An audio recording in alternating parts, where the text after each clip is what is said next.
biggest mysteries in the technology world is the identity of Satoshi Nakamoto, the computer programmer who invented the digital currency Bitcoin. That's because Satoshi Nakamoto is a pseudonym. It may be the name of one person or the name of a group. But for over 9 years now of Bitcoin's existence, no one has figured out who or what Nakamoto really is. Beyond solving a long-standing mystery, what sort of impact would uncovering Nakamoto's identity actually have? To answer that question, let's start at the beginning. In 2008, Satoshi Nakamoto published a 9-page white paper containing the first ever mention of Bitcoin, calling it a peer-to-peer electronic cash system. At this point, Bitcoin was just an idea on paper. But in 2009, Nakamoto put the concept to test, releasing the cryptocurrency's first software. Nakamoto was active those first few years, writing in forums, sending emails, and working with other developers and coders to improve the program. That all changed in 2011, when Nakamoto essentially vanished. No more forum entries, no more emails. And in all that time, nobody, not even close collaborators, ever met the founder in person. But here's the thing, whoever it is, they didn't walk away empty-handed.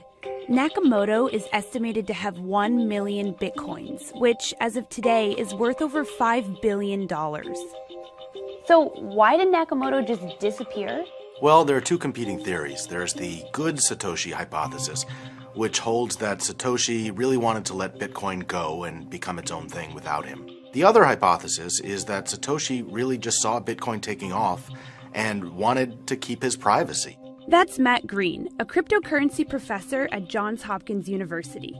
He says the latter hypothesis is more likely.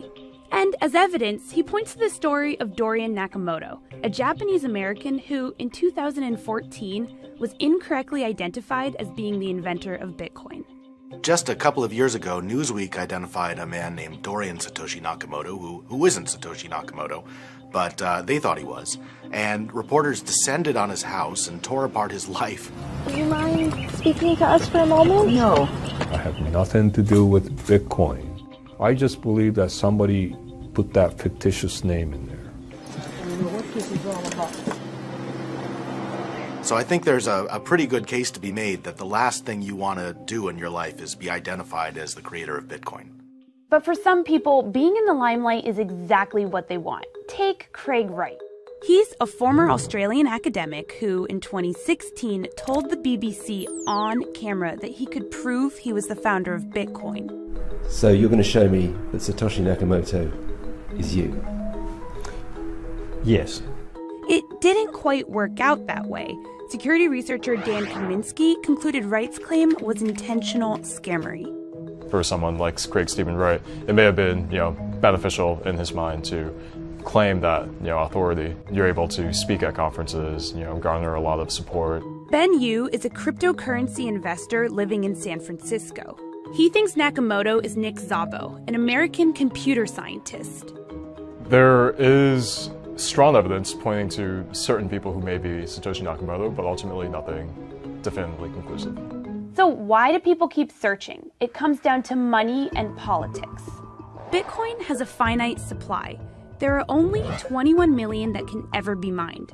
Nakamoto is assumed to have 1 million of them, which amounts to about 5% of the entire cryptocurrency.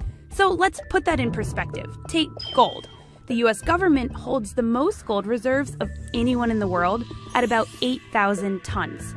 The estimated total gold in the world is 187,000 tons. So the US has about 4.3% of the world's total supply. That means Nakamoto may have a bigger stake in Bitcoin than the entire US government has in gold. And if Nakamoto were to unload those Bitcoins quickly, the value of the crypto could tank. The thing about Bitcoin is if you control 1 million of them, you have the ability to flood the market at any point. Think of them as rare baseball cards, right? They're valuable because they're rare. If somebody could dump hundreds or thousands of Mickey Mantle trading cards, rare ones, onto the market, they wouldn't be worth so much anymore. So that's kind of the danger with Satoshi. But some people don't think the impact would be long-lasting. Ultimately, like every form of currency or money, Bitcoin's value is predicated on its trust, and Bitcoin has already been deemed extremely trustworthy by a lot of people. There's about $3 billion of value being traded in trading volume every day, and the market cap is already over 70 billion. So even if Satoshi did crash the price with a few $1 billion of Bitcoin being sold, ultimately it would rebound back, I believe, as the trust is already there from many other parties. Then there's the influence Nakamoto could have on politics. So Bitcoin has been having a number of very complicated political kind of arguments between different factions. And a lot of these different factions have invoked Satoshi Nakamoto as kind of their guiding figure. They say Satoshi would have wanted this, or Satoshi would have wanted that. That's easy to do because Satoshi's not there, and so we don't actually know what Satoshi would have wanted. I think the community may actually benefit if Satoshi did choose to come back and become a spiritual leader who could provide guidance and reconcile the community towards consensus. For now, though, it doesn't seem like Satoshi Nakamoto is interested in coming forward.